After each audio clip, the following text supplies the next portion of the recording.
Food. We can't survive without it. But the way we're producing it right now is pretty hard to live with too.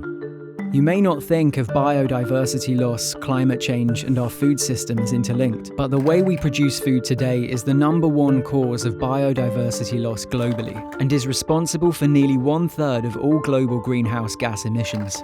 This means what we eat and how we produce it is having a major impact on our planet. But how come that's happening?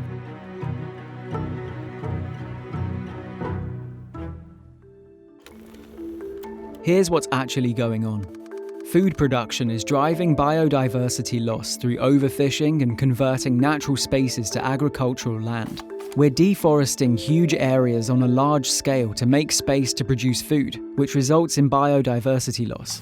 When we lose biodiversity, we lose species and spaces which are essential allies in our efforts to combat the climate crisis, because intact natural spaces store carbon, provide oxygen, and regulate temperatures. We see the impact of the climate crisis through erratic and unseasonal weather patterns, degraded soils, and drought. This causes crops to fail, which makes food production even harder.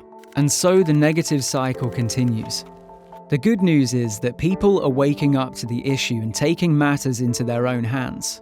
From the booming plant-based food industry and more organic, local and sustainable options in shops and restaurants, to the increasing popularity of flexitarian, vegetarian and vegan diets, it's obvious that the way we think about and consume food is starting to change for the better. But to create long-lasting change, it's crucial for us to recognize that the food, biodiversity, and climate crises are all intertwined.